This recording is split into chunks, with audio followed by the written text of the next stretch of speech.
Bonjour, vous m'entendez bien? Oui. Bon, on va pouvoir commencer.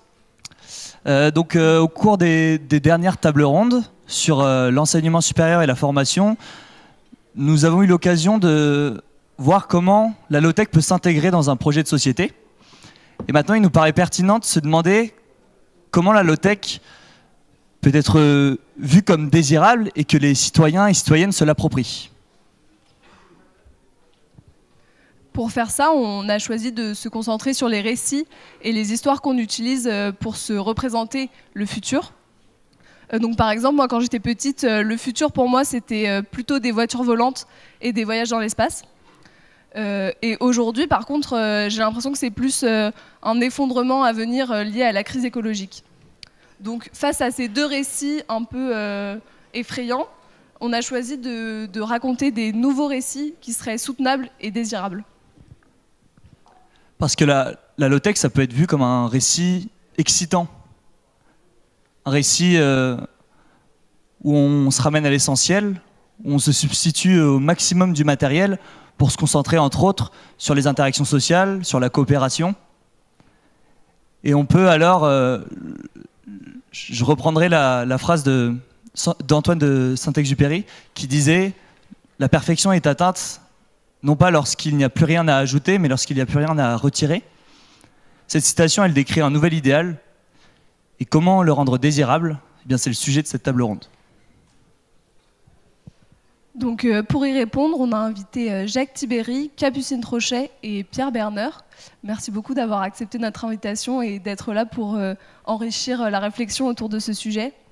On va commencer par vous laisser vous présenter, peut-être au travers de la question, comment est-ce que vous voyez le lien que vous avez, votre entreprise, votre initiative avait avec le sujet de cette table ronde, donc les imaginaires.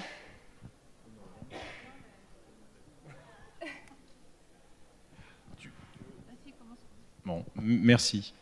Honneur aux dames, mais elle me laisse la parole. Avec le Low-Tech Journal, avec les deux autres personnes avec qui on a fondé le Low-Tech Journal il y a un peu plus d'1 an et demi maintenant, 2 ans même, on était parti sur une idée qui est qu'aujourd'hui, déjà, la low-tech, c'est le futur. Ça, c'est point numéro 1. C'est évident. On ne peut pas poursuivre avec le système high-tech actuel, donc on va devoir réduire. On va devoir aller sur du moins, on va devoir retirer des bouts de peau à l'oignon de notre système techno-industriel. Par conséquent, on va aller vers de la low-tech. D'ailleurs, dès que le système éternue, poum, il y a des low-tech qui sortent. Exemple, on a parlé de sobriété énergétique l'hiver dernier, quand il y avait des risques de panne d'énergie. Immédiatement, EDF a publié un tuto et des recettes pour la marmite norvégienne sur son site. Donc, voilà. Donc la low-tech, c'est l'avenir. C'est énorme, donc le sujet est énorme. Donc il fallait qu'il y ait un média qui s'en empare. Il y a déjà un média qui existe sur le sujet, ça s'appelle le Low-Tech Magazine. C'est fait par Chris de Decker sur un serveur et un site qui est alimenté par de l'énergie solaire. Mais lui, il va sur des aspects techniques. Donc il prend la question de la low-tech à travers les low-tech, donc les techniques les unes à côté des autres. On va analyser leur origine, comment on les fait, quels sont leurs impacts, comment on va améliorer les brevets ou les dispositifs ou les tutos existants, etc. Donc c'est un travail technique d'ingénieur, de technicien, qui n'est pas grand public. Et moi, ça faisait longtemps que j'avais envie de lâcher les magazines lifestyle pour lesquels je travaillais, pour créer un magazine, mais pas rajouter un magazine écolo supplémentaire à côté des autres magazines écolos. Et donc, je me suis dit, il manque sur cette thématique énorme de la low-tech, il manque un magazine populaire, un magazine qui parle de mode de vie, qui disent la low-tech, elle est partout, donc elle est à la fois bien sûr dans des objets techniques, mais elle est aussi dans des concepts, elle est dans le design, elle est dans l'architecture, elle est dans la santé, elle est dans votre façon de vous habiller, dans votre façon de vous déplacer, elle est dans votre façon de manger, elle est dans votre rapport à votre jardin, dans votre rapport à la façon dont votre habitation est organisée, etc. Et donc, on va prouver, et c'est pour ça qu'on a créé le magazine, c'est qu'il y a d'autres façons de faire, on sait faire autrement, et on va vous montrer comment. Et l'idée, c'est de prouver que l'alternative, non seulement est possible, mais qu'elle existe déjà. C'est pour ça que les couvertures du magazine, il y en a à la médiathèque de l'université. Les couvertures du magazine, c'est pas des visages, c'est pas des personnalités, ce sont des techniques. Des techniques qui existent déjà, qui sont là, qui sont en photo, qui ne sont pas imaginaires et folles, ni utopiques, c'est des trucs qui existent. Il y a un gars qui l'a fait, un peu dans son coin, et l'idée, c'est qu'on se mette tous à les faire ensemble et qu'on les découvre. Donc, c'est de populariser et de familiariser la low-tech avec tous. C'est ça la mission de ce média. Bonjour à toutes et tous, merci pour l'invitation à cette table ronde. Donc moi c'est Pierre Berner, j'ai 36 ans et je suis d'une formation d'ingé. J'ai fait toute ma carrière dans le conseil et en fait, pourquoi est-ce que je vais vous parler de terramation aujourd'hui et quel lien avec les imaginaires? Il faut que je vous raconte rapidement mon histoire, vous allez comprendre le lien. On va dire que jusqu'aux années 2015, je me suis un peu laissé porter par une voie toute tracée et qui était celle aussi d'un récit de société majoritaire, qui est marqué par une certaine relation les uns aux autres, de domination, d'exploitation, de compétition, qui s'applique aussi à toute forme de vivant. Et en fait, elle ne m'allait pas du tout, cette société. Sauf que je me suis laissé porter, je ne me rendais pas vraiment compte. Et il a fallu des événements assez importants dans ces années-là, qui sont à la fois personnels, voilà, des voyages, des deuils, mais aussi collectifs. J'étais à Paris pour les attentats, la guerre en Syrie, la COP21, les nouvelles pas rassurantes sur le climat, pour qu'au final, je me dise, bon, arrête de te laisser porter et essaye de suivre ta propre voie. Et essaye de te trouver un idéal. Et j'ai acquis la conviction à ce moment-là, en tout cas, il y a quelque chose qui me portait, qui était l'idée de régénérer le vivant, comme quelque chose un peu bisounours forcément, mais que j'ai considéré à ce moment-là être le récit de société susceptible de nous fédérer tous et de donner un sens commun à nos existences. Donc comment se relier au vivant et comment régénérer ce qui nous fait vivre. Et j'ai découvert ce concept de compostage humain. Alors d'abord je me suis dit, oula, c'est pas facile quand même comme sujet. Puis je me suis dit, par contre c'est hyper symbolique du récit de société qui t'anime. Donc intellectuellement, ouais, ça cochait toutes les cases. Pour autant, j'étais pas prêt à me lancer. Et puis, j'ai appris que j'allais devenir papa au même moment. Et en fait, là, ça m'a donné le supplément d'âme de me dire, mais qu'est-ce qu'on a vraiment envie de léguer aux générations futures? Et ça m'a remis une pièce dans la machine en disant, en fait, quel plus beau message envers nous-mêmes, envers la société, envers les générations futures, que de léguer ce qu'on a de plus cher et de plus intime, qui est notre corps, au service du vivant et du système Terre. Donc voilà, le lien, en fait, plus qu'un sujet technique, le lien qui m'a amené à travailler sur ce sujet, c'est un vrai sujet de récit et des imaginaires, et comment engager une transition, voilà, pour nous fédérer à l'avenir.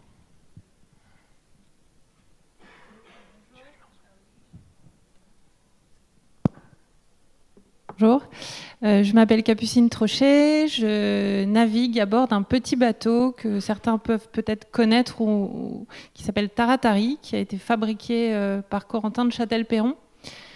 C'est un petit bateau qui a la particularité d'être fabriqué avec de la toile de jute et une résine polyester. Corentin a fabriqué ce bateau au Bangladesh, il a navigué jusqu'en France.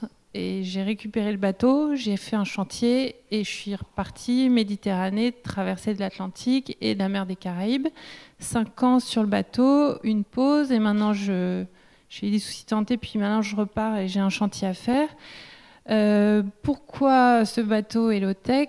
Il est fabriqué avec que de la récup. Donc déjà, il y a une problématique de recherche de matériaux biosourcés pour fabriquer, pour remplacer le mat de verre habituel des bateaux. Il est fabriqué avec des matériaux de récupération, que ce soit les hublots de cargo des chantiers de démolition de Chittagong, où le mât, la baume sont la tuyauterie de cargo. Il n'y a que de la récup, il n'y a pas de... Je navigue sans ordinateur, j'ai enlevé le moteur, donc j'ai un compas, mais sinon c'est très vite de la navigation astro ou autre. J'ai un petit GPS parfois quand je n'arrive pas à voir l'horizon. Mais voilà, donc c'est mon lien avec la thématique qui est low-tech et le futur désirable, c'est que déjà donc je vis dans cet univers low-tech grâce à ça, que avec ça, et le futur est même déjà mon présent désirable et adoré parce que j'adore cette vie et qu'elle me donne envie de poursuivre dans cette voie. Merci beaucoup. Maintenant, pour se lancer dans le sujet des imaginaires, un peu plus peut-être, est-ce que vous pourriez nous dire en 2 phrases, si on vous dit futur low-tech, qu'est-ce que vous voyez? 2 phrases.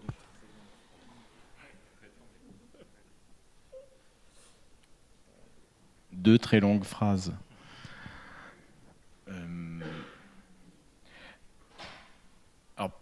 Pour moi, déjà, c'est une ville du quart d'heure. Et la deuxième chose, deuxième phrase, mais il faut aller voir la fresque. Non, ça s'appelle Le village des low-tech, qui est fait par Vito, pour avoir le panel, enfin toute la diversité des low-tech dans une image unique. C'est très inspirant. Voilà. Sur la gouvernance ou les systèmes d'acteurs, moi je vois bien un archipel d'initiatives, voilà, très territorialisées, qui permettent, voilà, de gérer des flux, notamment matériels, et par contre des interactions fortes, des interconnexions fortes au niveau des transmissions de savoir. Donc voilà, vraiment une logique d'archipel. Et au niveau des thématiques, je pense que ça va notamment se concentrer sur nos besoins primaires dans un premier temps, donc se nourrir, se loger, se relier, qui sont d'ailleurs des thématiques où il y a déjà pas mal d'initiatives low-tech. Donc voilà, je pense que ça va se développer comme ça, et que ça deviendra une évidence de plus en plus. Le futur low-tech, moi je le vois comme un futur heureux, nécessaire, passionnant, parce qu'on a tout à re-réfléchir. Et donc je vois beaucoup d'optimisme et de joie au final, parce qu'il est nécessaire. Merci beaucoup pour ces belles images. Et on voit d'ailleurs à travers tous ces visions que vous décrivez qu'on ne parle pas trop de technique. Pourtant, la low-tech, c'est quand même dans un milieu très ingénieur. Ça a du mal à sortir de ce cercle. Et du coup, je souhaiterais me tourner vers vous, Jacques, à travers votre expérience du low-tech journal. Est-ce que vous avez une idée des clés de comment on fait sortir cette idée de la low-tech en dehors du cercle des ingénieurs?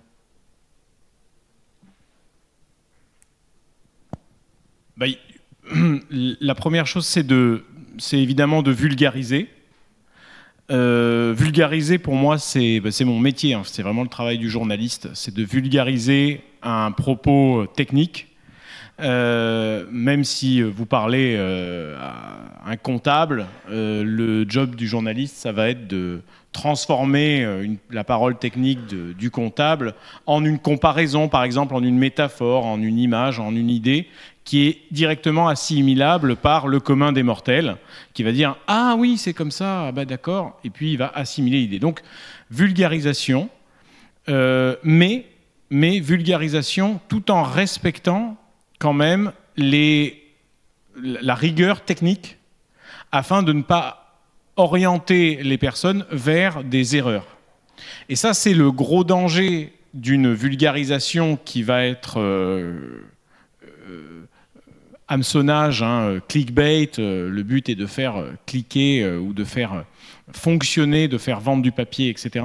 C'est-à-dire qu'on va dire, le rédacteur en chef va dire non mais c'est trop compliqué, on n'y comprend rien à ton histoire, c'est trop rigoureux, il y a trop de chiffres, il y a trop de techniques, et donc il va falloir simplifier tout ça. Et donc on va partir sur des idées, des métaphores, des images, des trucs utopiques, mais qui n'ont rien de concret. Et ça, c'est le grand danger. Et c'est pour ça que au Holotech Journal, par exemple, on fait relire par un technicien de la question, par un expert de la question, à chaque fois qu'on écrit un papier. On écrit un papier de journaliste et on le fait relire par un expert qui va nous dire, là, vous avez dit kilowattheure au lieu de kilowatt, là, vous êtes planté, vous avez cité un tel, mais en réalité, c'est un autre, etc. Pour avoir une très grande rigueur technique. Néanmoins, il faut arriver à concilier, vulgarisation, rendre les choses populaires, accessibles et rigueur technique. Et je pense que c'est comme ça qu'on pourra diffuser la low-tech. C'est-à-dire qu'on va vous raconter une histoire, mais cette histoire, à la fin de cette histoire, vous allez avoir envie de construire quelque chose ensemble, de créer quelque chose ensemble, mais vous allez pouvoir le faire techniquement et concrètement. Si on n'a qu'un des deux paramètres, soit on a une belle histoire et puis on sort de là, on retourne dans son SUV, on rentre chez soi et on continue sa vie non sobre, soit on vous montre un truc tellement technique qu'au bout d'un moment, on lâche prise parce que c'est trop compliqué. Et donc il faut arriver à concilier les deux. C'est ça qu'on essaie de faire. Et vous avez parlé de récits sobres.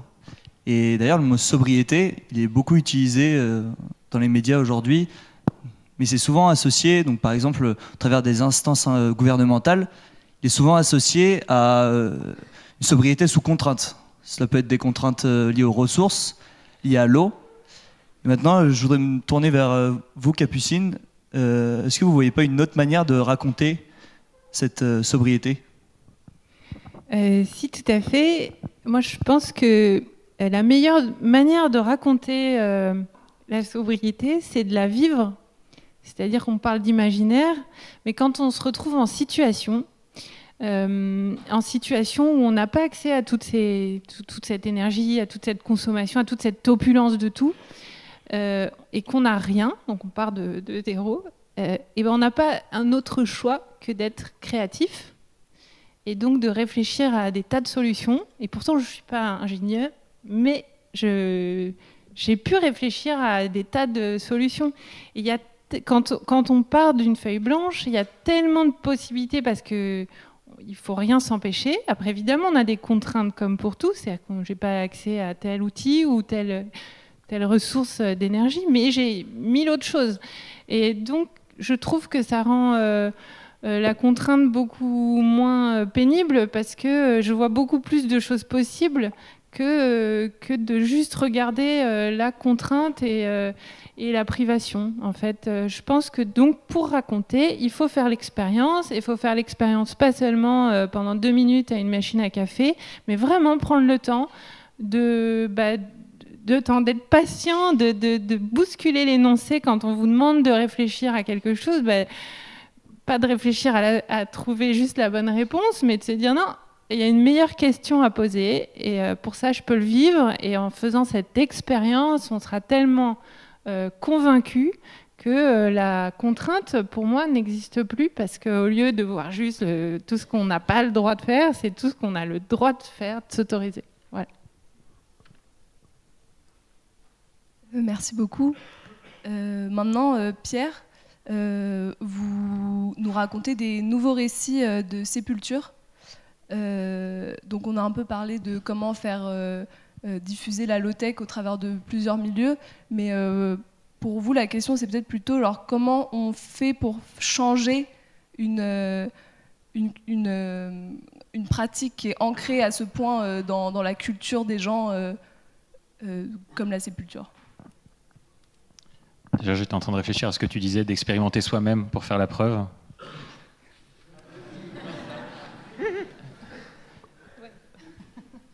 Pas tout le temps, mais je suis d'accord. C'est justement parce que des choses. Hein.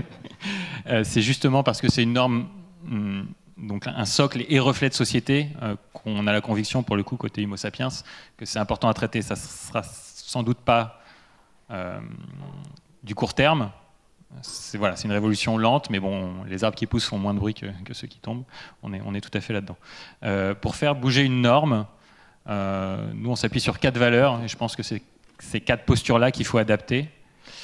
La première, c'est l'espoir, c'est-à-dire qu'il faut que la nouvelle pratique ou le nouveau récit de société qu'on propose, il soit désirable, qu'il apporte un supplément d'âme, un sens à ce qu'on fait, à ce qu'on vit. Et pour le coup, les pratiques funéraires renvoient directement à ces imaginaires-là. Voilà, s'il y a eu l'inhumation, la crémation, et que nous, on pense que la terramation apporte quelque chose, c'est bien parce qu'elles sont reconnectées ou directement liées à des visions de société. Et en l'occurrence, pour la terramation, on a le sentiment que sur ce côté espoir, ça peut donner l'espoir d'habiter le monde de manière plus durable, plus poétique, et que c'est incarné directement par ce comportement-là. La deuxième posture, c'est l'audace, qui dit changer les normes, dit forcément il faut faire un pas de côté, voire 2, mais pas 3. Et c'est là où il y a la question de la juste audace. Si je reprends le sujet qui m'anime, j'ai eu l'occasion pendant mes voyages, par exemple, d'assister au don des corps aux vautours, au Tibet. On est bien dans la même logique de réinscription dans le cycle du vivant. Pour autant, est-ce que c'est acceptable en France au regard de notre culture, de notre histoire, de nos visions de société? Il m'est apparu que non. Pourtant, le sens est bien le même. Mais voilà, le don des corps aux vautours, c'est trop tôt, trop décalé. La terramation, l'idée de transformer le corps en humus, oui, c'est peut-être la juste audace à porter. Et donc, quand on veut faire bouger les normes, il faut peut-être faire un pas de côté, mais pas 2. Voilà, c'est trouver le juste milieu. La troisième posture, ça va être celle du partage. L'idée de norme, c'est que ça soit un comportement répandu ou une représentation répandue. Donc on peut avoir effectivement un récit ou une pratique qui est porteuse d'espoir, qui est audacieuse. Pour autant, si elle n'est pas pensée collectivement et vécue collectivement, donc diffusée, ça ne devient pas une norme. Après, ça pose la question de est-ce qu'il faut être une norme, ou est-ce que l'important, c'est pas que chacun ait son propre mode de vie et soit tolérant vis-à-vis des autres modes de vie? C'est une autre question. Mais voilà, cette notion de partage est essentielle. Et enfin, la quatrième posture, ça va être l'humilité. C'est peut-être la plus importante. Humilité vis-à-vis des normes en vigueur. C'est-à-dire, à un moment donné, nous, on n'arrive pas en disant les cocos, il faut faire de la terramation parce que tout ce que vous avez fait jusqu'à maintenant, c'est nul. Non, il faut avoir l'humilité de comprendre ce que les pratiques, les récits existants apportent, ont apporté ou apporteront. Donc déjà, humilité vis-à-vis de ça, humilité vis-à-vis de son propre projet, de son propre récit, à la fois en prenant conscience qu'il y a une histoire déjà qui l'apporte. Enfin, si moi je suis invité aujourd'hui à parler de ce sujet-là, c'est bien qu'on n'est pas au point zéro, sinon je serais en train d'être brûlé pour ce que je dis. Donc ça montre bien qu'on s'inscrit aussi dans un récit qui a commencé bien avant que chacun d'entre nous le vivions. En l'occurrence, sur le sujet de la reconnexion au vivant, il y avait déjà des choses sur ces sujets-là au XVIe ou au XVIIe siècle, quand d'autres parlaient de dominer la nature. Humilité par rapport au temps que ça peut prendre, le changement de normes. Voilà, quand on vise un changement profond, faut être prêt à le porter longtemps, ce changement. Voilà, je n'imagine pas que les choses prennent moins de 50 ou 100 ans sur la transition culturelle qu'on est en train de vivre. Et enfin, humilité par rapport aux nouvelles pratiques ou aux nouveaux récits qui prendront la relève peut-être à l'avenir. C'est-à-dire sur le fait qu'un récit qu'on porte, c'est comme un organisme vivant, il grandit et il mourra un jour et c'est pas grave. C'est le cycle de la vie. Voilà. Merci. Donc vous nous avez chacun expliqué comment vous voyez la diffusion des récits et comment vous le portez au quotidien. Maintenant, on aimerait croiser vos regards et que vous puissiez chacun apporter votre pierre à l'édifice pour répondre à la question en quoi, selon vous, la low-tech serait un bon vecteur d'imaginaire?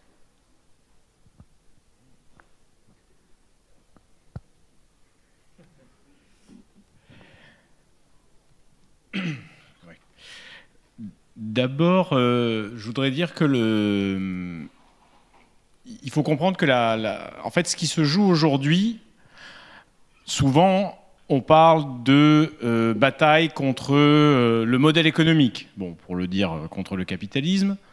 On parle aussi de bataille contre les normes, contre le système, etc. En réalité, même si vous arrivez à convaincre par des arguments économiques un chef d'entreprise qui, au départ, ne croit pas du tout dans la low-tech, vous lui parlez pendant des heures et vous arrivez à lui démontrer par A plus B, par des éléments économiques clairs, que son entreprise fonctionnera mieux grâce au low-tech que dans le système précédent. Et quand vous allez lui proposer, par exemple, la terramation, il va bugger. Il va dire, mais non, mais c'est...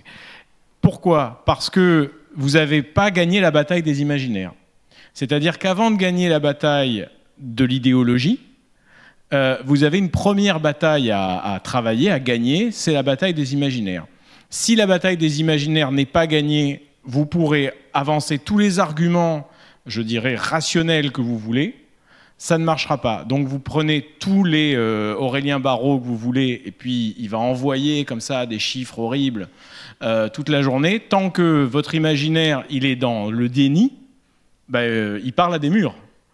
Tant que vous-même êtes dans des habitudes inconscientes, par exemple, j'ai besoin d'un objet, j'ai une solution qui me permet d'obtenir cet objet facilement en quelques clics, je vais utiliser cette solution. Voilà, c'est le schéma, le process de base.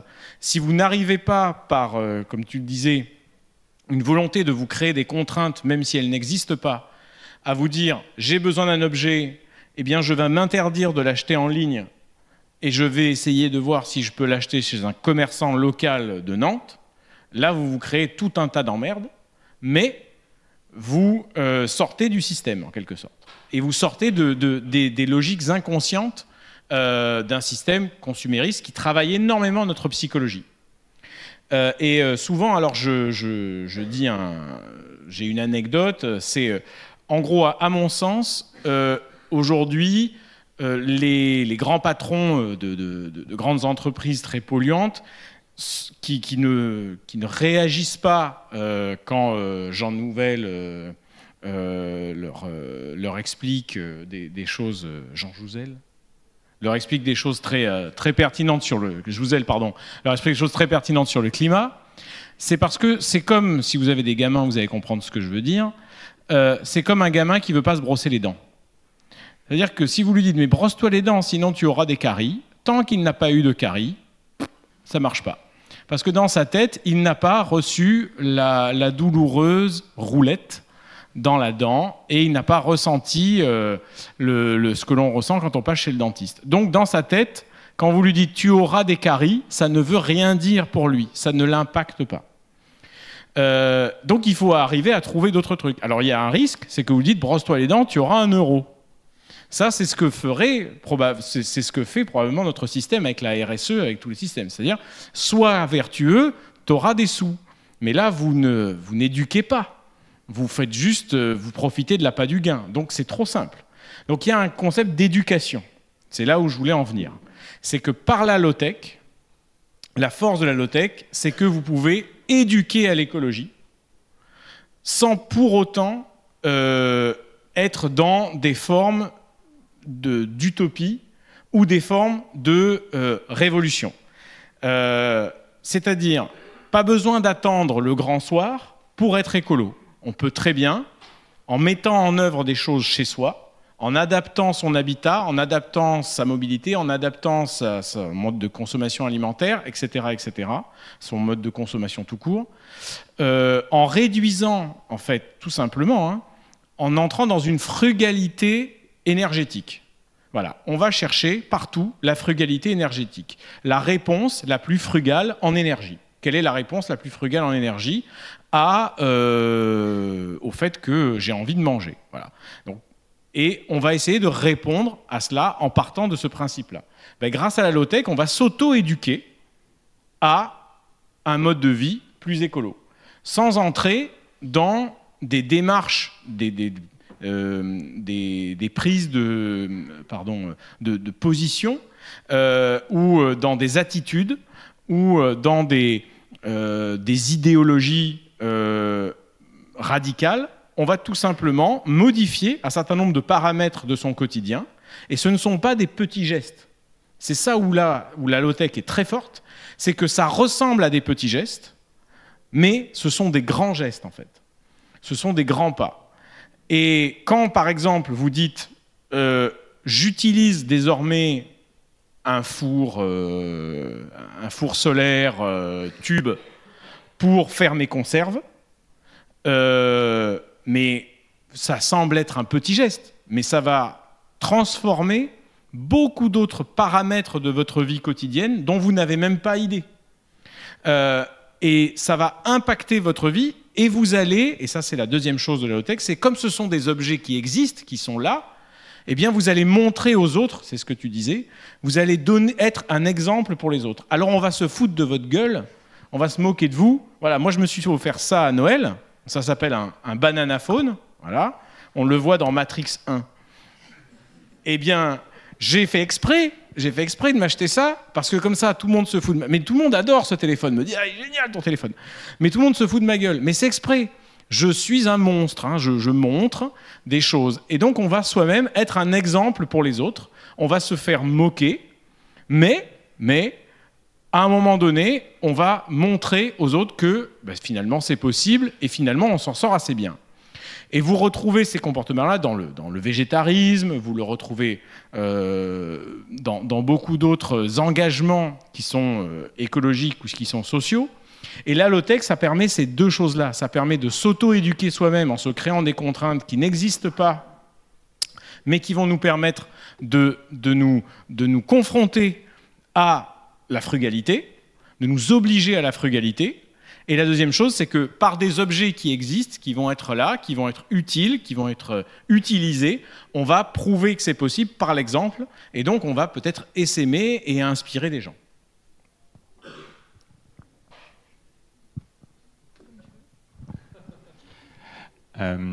En quoi est-ce que la low-tech est un bon véhicule de nouveaux imaginaires, un bon vecteur? Je vais citer Victor Hugo, ça fait chic. C'est chic, c'est chic. Rien n'est tel que le dogme pour créer du rêve ou engendrer du rêve. Voilà, je vais m'arrêter là, c'était court, c'était intense. C'est parce que justement, il y a un dogme dominant dont on perçoit les limites, voilà, qui est celui du high-tech, et au-delà de ça, de l'idée qu'on peut s'épanouir en tant que vivant que si on est supérieur moralement ou techniquement à ce qui nous entoure. Et je pense que c'est justement parce que ce dogme est très puissant et qu'il atteint ses limites qu'il ouvre une voie hyper importante pour une vision tout autre, qui est celle de la low-tech, donc qui offre une alternative à un moment où on en a besoin. Donc ça, je pense que c'est la meilleure chance pour la low-tech, c'est de s'emparer de ce vide de récits qui s'ouvre et qu'on vit tous plus ou moins bien au quotidien. Donc ça, c'est le premier point. C'est vraiment le contexte, on va dire, culturel. Et le deuxième point, c'est que c'est très accessible, au final, la low-tech. Alors, ça demande effectivement de casser, de franchir une barrière presque des imaginaires, ce qui n'est pas la plus simple, mais c'est matériellement accessible. C'est souvent de la proximité, c'est sobre. Donc ça, c'est une grande force, je pense, par rapport à un mode de vie ou des pratiques high-tech. Donc voilà, pour moi, c'est ça les deux éléments qui font que la low-tech peut être un mode de vie ou des pratiques qui soutiennent un autre projet de société de reconnexion au vivant et de même plus de lien social. Voilà. Alors, moi, je me dis que quand j'ai besoin de convoquer l'imaginaire, c'est en général pour un projet qui va me rendre un peu plus heureuse. C'est-à-dire que je m'ennuie, je vais imaginer des choses qui vont me projeter dans un contexte un peu plus heureux. Or, pour moi, la low-tech est une réponse qui est quelque chose de nécessaire pour arriver justement à se placer à une bonne distance entre le bien-être et le bien-faire. Quand j'entends bien faire, moi je pense au respect du vivant. Et donc sur toutes nos habitudes, par exemple, ça surprend parfois quand je parle, mais je ne suis pas complètement anti-high-tech parce que j'ai eu à bord une balise de détresse que j'aurais pu utiliser et j'aurais été peut-être contente de pouvoir l'utiliser, ou un radeau de survie qui est bien. Non, je pense qu'il y a une sorte de respect, de bon dosage, de posologie correcte. Et je pense que la low-tech, qui est une solution nécessaire pour arriver au bon dosage, au respect, elle participe bien à la, pour moi, finalité de l'imaginaire, qui est d'être heureux, ou de trouver une solution pas trop angoissante. Donc je vois en ça un bon vecteur, un bon chemin. Je pense aussi que la low-tech a besoin qu'on questionne régulièrement le bon sens et l'utilité. C'est-à-dire que j'ai été parfois invitée à écouter des groupes d'étudiants qui travaillaient sur des projets low-tech. Et je dois avouer que sur 10 projets présentés, je pense qu'il y a à peu près 8 projets qui étaient absolument inutiles, high-tech ou low-tech. Donc il faut toujours avoir ce côté-là, du bon sens, de l'utilité, high-tech ou low-tech. Et donc avoir cet imaginaire, cette envie de faire, d'être bien, d'être bien et pour soi et pour les autres et pour l'ensemble du vivant. Et je pense que là, on a la low-tech comme bon vecteur d'imaginaire. Je le vois comme ça, quelque chose qui a du sens, qui est utile et respectueux du vivant. Merci beaucoup. Maintenant, on va laisser au public l'occasion de poser leurs questions. Avant ça, petit détail, puisqu'on est dans une école d'ingénieurs ici et que souvent les femmes y sont sous-représentées, on tient particulièrement à ce que la parité soit respectée lors des prises de parole ou au moins de la représentation. Donc bien sûr, toutes les questions sont bienvenues et Lucie va répartir la parole et prêtera une attention particulière à ce que la parité soit respectée au maximum. Si vous avez des questions, n'hésitez surtout pas.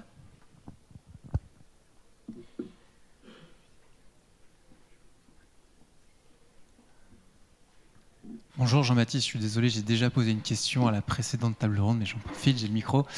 Je suis aussi convaincu que c'est les histoires qui nous permettent de changer. C'est comme ça que l'humanité a transmis son savoir pendant très longtemps avant Internet et les livres. Et il y a encore beaucoup d'histoires dans les livres. Donc je souhaiterais savoir, ou que vous puissiez partager succinctement, l'histoire que vous préférez raconter quand vous devez parler de low-tech.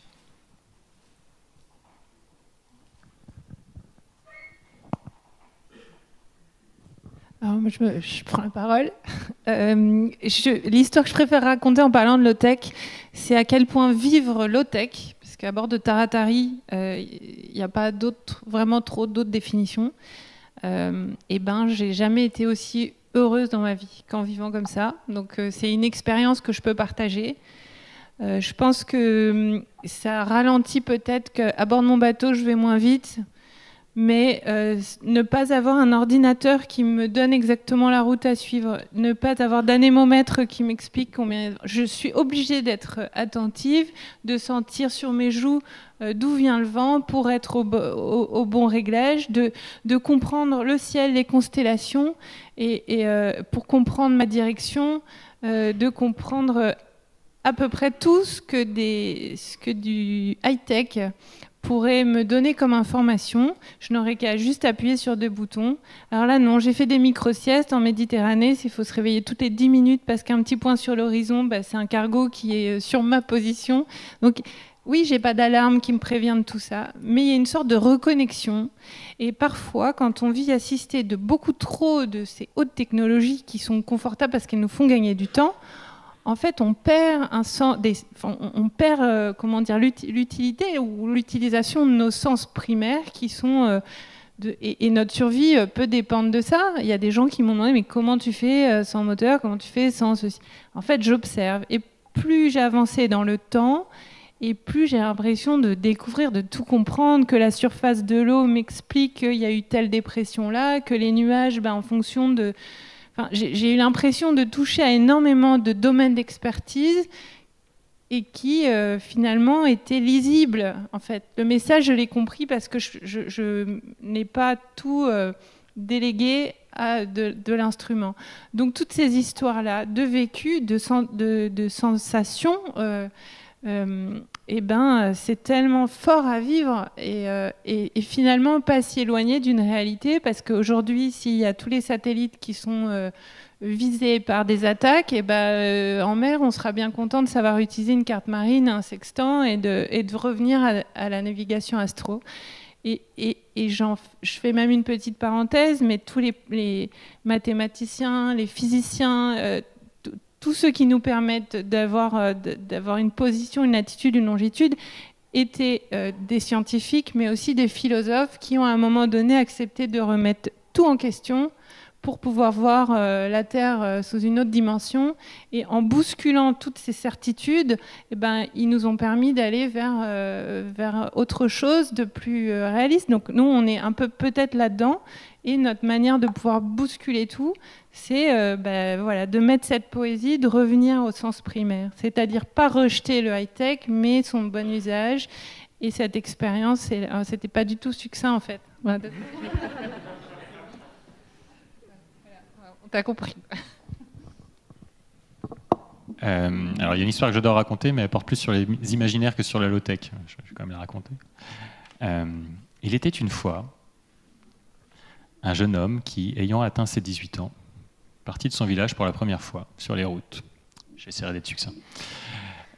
Au bout de quelques centaines de mètres, il rencontre un homme qui est bien à la peine, qui casse des cailloux. Ça a l'air dur. Il est en larmes. Il n'est pas bien, il a envie d'arrêter, il se plaint, il crie. Il lui demande, mais que faites-vous? J'ai été condamné à casser ces cailloux, c'est ma peine. Voilà, je n'aime pas ça, c'est douloureux, et j'en ai encore pour longtemps. Vraiment, j'ai envie de mourir.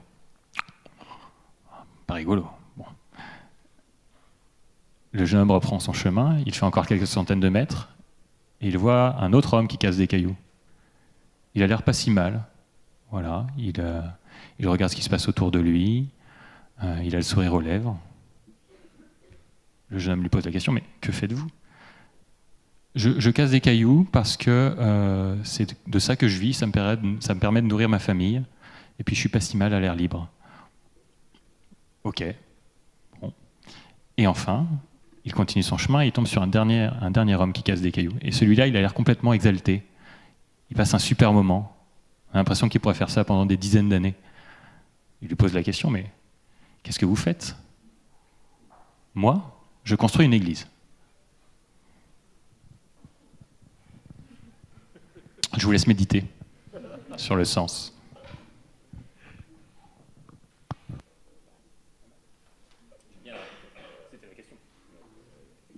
Elle est mignonne. Moi, je vais passer pour un affreux égocentrique, parce que je vais raconter l'histoire qui me concerne. Moi, l'histoire que je préfère raconter, c'est celle justement de mon passage du smartphone au téléphone basique.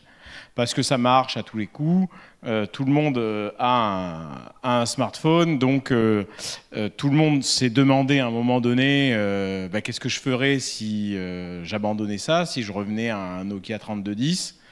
Et donc, moi, voilà, c'est une histoire que j'aime bien raconter quand on me pose la question, et montrer comment j'ai dû, en gros, reconstituer, l'agenda papier, tout le merdier qu'on doit se trimballer quand on n'a plus le smartphone, et en même temps, toutes les techniques, finalement, les savoirs qu'on avait complètement oubliés, donc le fait de savoir s'orienter sans avoir un GPS, le fait de savoir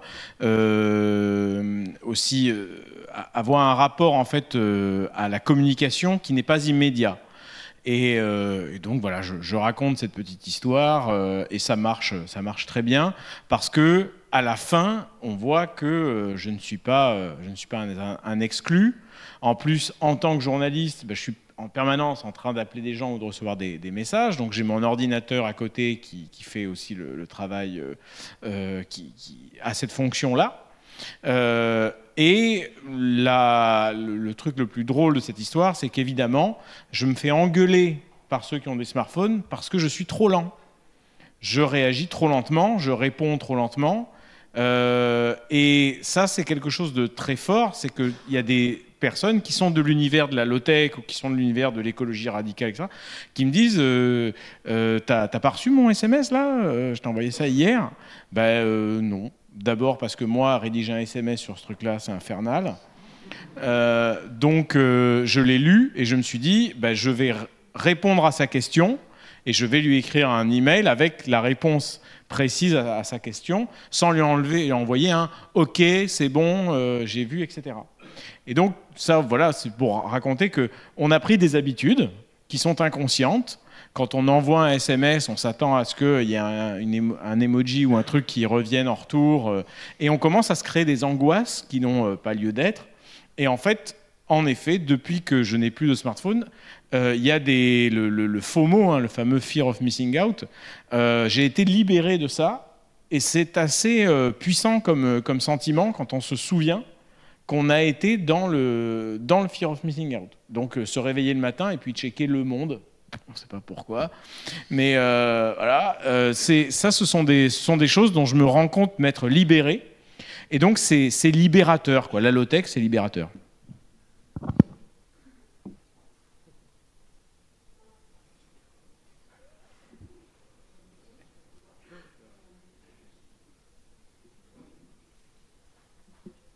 Bonjour ou bonsoir, je m'appelle Marie-Julie Catoire-Brisson. Je suis professeure à Audencia, juste à côté, mais plutôt au Média Campus, puisque ma spécialité, c'est la communication et le design. Et j'aurai en même temps un témoignage avec des questionnements, et j'aimerais vous adresser ces questionnements pour voir comment vous y répondez.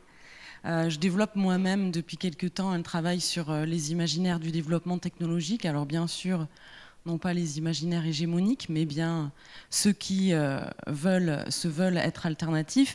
Et je vous rejoins quand vous avez, dans l'introduction, expliqué qu'il y a un moment donné où il faut aller au-delà des utopies ou des dystopies, toujours rapport très binaire et bien occidental, en particulier à la technique. Et les imaginaires offrent cette possibilité, si tant est qu'on travaille sur les valeurs et les visions de société associées aux objets, aux services, aux dispositifs qu'on tente de développer. Seulement, c'est pas facile de travailler sur ces imaginaires, et c'est pas facile non plus d'arriver à faire ce pas de côté, parce que ce sont des imaginaires desquels on est emprunt. Étant moi-même spécialiste de la fiction, qu'est-ce qu'on nous dit? Il n'y a pas de bonne histoire sans conflit. Donc le conflit est le moteur de l'action. La mythologie du super-héros, etc. Donc ça veut dire qu'il faut arriver à déconstruire aussi des habitus, comme dirait Bourdieu, dans notre manière de nous penser, notre rapport au monde, notre rapport à l'autre. Et puis on voit que finalement cette question, elle est un peu en vogue, avec des écueils dans lesquels on tombe aussi, dans les approches notamment prospectives qui passent par la fiction. On voit un grand écueil d'ateliers en design fiction qui tendent à systématiser des dispositifs de médiation, comme on l'a vu un peu avec le design thinking.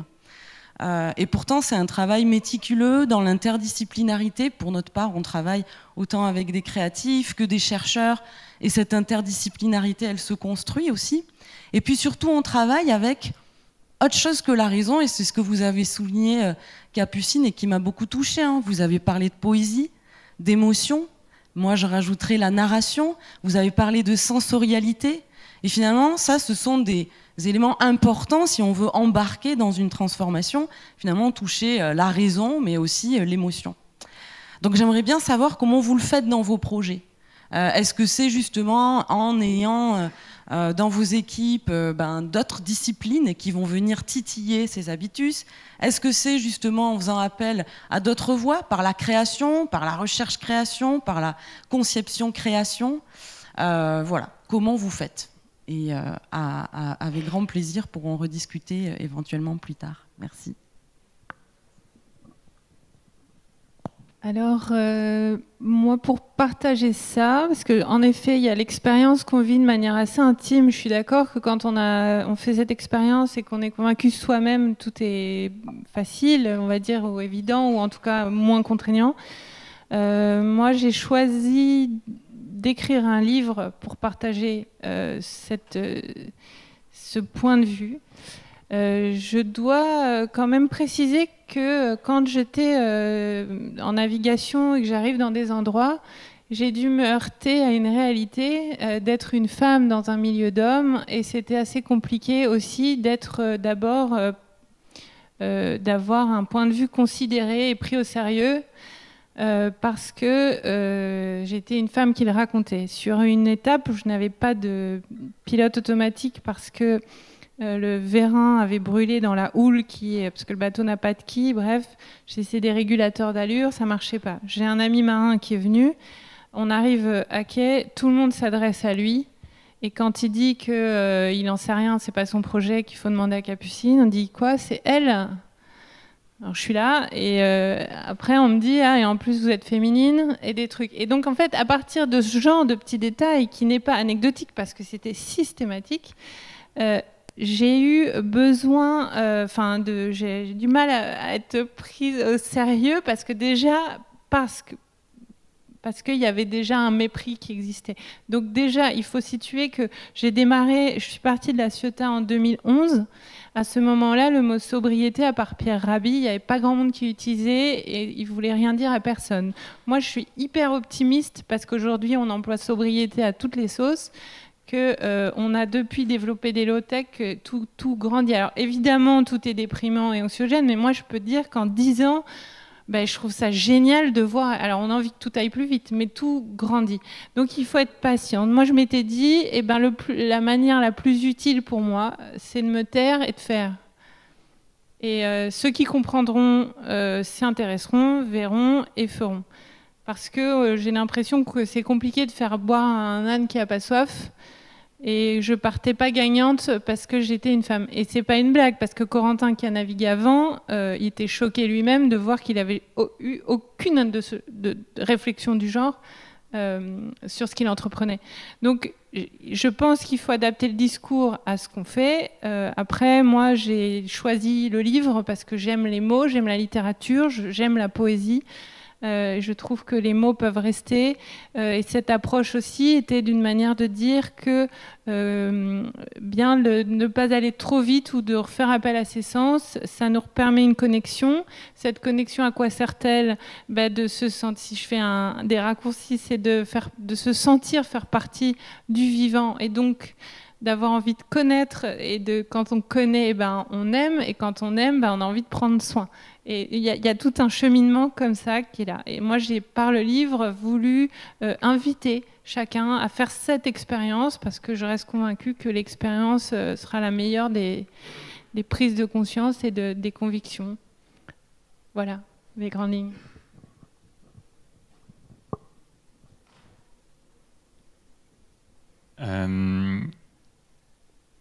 Je vous rejoins tout à fait quand vous dites que c'est important de parler de poésie, voilà, ce genre de choses. Un des écueils, je trouve aussi de notre société actuelle, c'est de survaloriser la réflexion intellectuelle par rapport à toute la dimension sensible des choses. Et j'en suis le premier, j'incarne ça de manière magistrale. Voilà. Étant élevé par une famille de profs, le savoir, c'est important. Mais j'ai jamais vraiment été dans le être, et c'est quelque chose que je découvre avec cette aventure. Et c'est sans doute mon plus bel apprentissage. Donc, c'est ça que j'essaie de faire au quotidien, c'est de m'ouvrir pour accueillir pleinement et me nourrir de toutes les relations humaines que le projet m'offre. Et ça me permet aussi quelque part d'offrir une cohérence globale entre avec l'idée de reconnexion au vivant. C'est-à-dire que oui, le compostage humain permet de manière très idéologique une reconnexion au vivant en tant que finalité, mais que le mode d'action lui-même, c'est-à-dire la manière dont on porte le projet, se nourrissent des liens du vivant. C'est effectivement ça que j'essaye de développer de manière plus ou moins réussi, puisque je pars de loin. Mais c'est des journées comme aujourd'hui, et il y en a eu quelques autres, et j'espère qu'il y en aura beaucoup, où il y a des visages face à moi, il y a sur le stand des gens qui ont les yeux qui pétillent, ou qui au contraire font un pas de recul, ou ce genre de choses, et la discussion qui s'anime. Donc c'est vraiment ce côté sensible qui, je pense, peut être fortement adossé à la dynamique low-tech, qui font qu'on avance. Donc se faire confiance et se livrer. Voilà.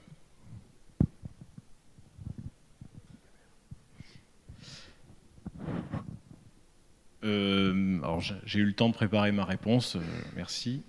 Donc non, mais ça m'a permis de synthétiser ce que je voulais dire. Alors, nous au magazine, avec Mathilde, qui est la graphiste, moi souvent j'ai des mots qui reviennent régulièrement. Je parle souvent d'effet wow déjà. Bon, c'est un truc qui est connu dans la presse, mais voilà, il faut que la couve, il faut que quand on ouvre un dossier, il y ait un petit effet wow sur une image. Donc il y a une réflexion quand même sur le beau. Il faut que ce soit beau, il faut que ça claque, et il faut que ça crée de la curiosité. Donc voilà. Alors l'exemple type, c'est la couve du numéro 1. C'est un vélo sur lequel on a accroché une caravane, quoi. Et donc tout le monde connaît la caravane, mais les gens voient le vélo, et donc ça casse. Il y a une cassure, il y a un conflit, justement. Il y a comme on dit au théâtre, un up-down. Il y a une rupture, et donc ça crée de l'étonnement, et ça crée alors souvent de l'humour aussi.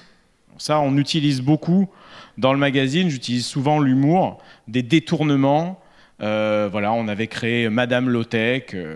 On a mis une humoriste sur un fauteuil, et puis on a dit voilà un pantalon low-tech fait en cuir de poule recyclé. Enfin voilà. Donc on se moque aussi de notre propre truc, mais faire marrer les gens, ça permet aussi de prendre un peu de recul. Et à côté de l'effet wow, moi j'aime, alors j'aime bien chercher ce que j'appelle l'effet ah ouais. C'est-à-dire, quand on fait un dossier sur l'architecture, ce que j'adore, moi, c'est quand j'envoie le papier à un architecte qui va relire. Donc j'en envoie à 2-3 architectes si j'en trouve, et que l'architecte, une fois qu'il l'a lu, fait « Ah ouais !» Et ça, je me dis, voilà, un gars qui est pro, qui est expert dans ce domaine-là, qui en plus est dans une démarche durable, il a appris un truc. Et donc, cet effet ah ouais, c'est ce qui... voilà, d'abord, l'effet wow, voilà, je suis curieux, mais en plus, j'ai assouvi ma curiosité. Et là, on est complet. Et donc, je suscite la curiosité et j'y réponds. Si je me contentais, parce que sur certains numéros, on s'est un peu raté sur l'effet, je dirais, pédagogique. Donc, on promet un truc, et puis en fait, la promesse n'est pas réalisée, on est un peu en dessous. Eh bien, on fait des malheureux, quoi. Hein, on fait des déçus qui nous disent ah ben c'était un peu léger, c'était un peu juste, faudra revenir dessus. Et donc on se dit il faut qu'on refasse un dossier pour aller plus loin, pour creuser plus. Donc il faut vraiment arriver à faire jouer les deux, à la fois promettre quelque chose qui claque un peu, et puis derrière être à la hauteur de la promesse qu'on a faite. Merci beaucoup pour tout ça. On arrive à la fin. Désolé pour ceux qui avaient encore des questions. J'espère que cette table ronde vous a plu, qu'elle vous a procuré l'effet waouh et l'effet ah ouais. Et pour terminer, je voudrais vous demander, pour que les personnes partent avec une idée de comment approfondir, est-ce que vous aurez une œuvre d'art, un livre, quelque chose pour continuer ces idées-là? Alors, il y a un livre sympa qui s'appelle Taratari, mes ailes, ma liberté. Édition Artaud, voilà, dans toutes les librairies. Non, mais j'ai envie de dire que le plus inspirant comme œuvre d'art, c'est le vivant qui est le tout petit, le fin, le présent, l'instant qui est là. Genre juste souffler et voir. J'ai envie qu'on puisse s'émerveiller devant une coccinelle dans un jardin avant d'aller rêver de voir une panthère à l'autre bout de la terre. L'émerveillement, pour moi, c'est ça. Ça me fait penser aux balades avec mon fils qui disait bonjour au coléoptère et qui disait que les bâtons sur l'eau nageaient. Bref, on perd ça après. J'ai pas de livre sur la terramation, donc lisez son livre. Ça a l'air bien. Non, en tout cas, pour en savoir plus sur le sujet qui m'anime, vous pouvez aller sur le site www.homosapiens.fr. Et en termes de sources d'inspiration de livres, j'aime beaucoup le dernier ouvrage de Morisot, donc ça reste de la philosophie, donc faut s'accrocher un peu. Et encore, c'est de la philosophie pratique, donc ça. Mais l'inexploré, il y a une vraie réflexion et notamment des perspectives sur comment on pourrait habiter le monde demain. Voilà. Il explique aussi pourquoi, dès les années 60, on a mis le pied sur la Lune, mais qu'on a découvert qu'il y a quelques années que les arbres étaient reliés entre eux pour échanger des informations. Donc tout ça, ça s'explique. Voilà. Donc l'inexploré de Morisot.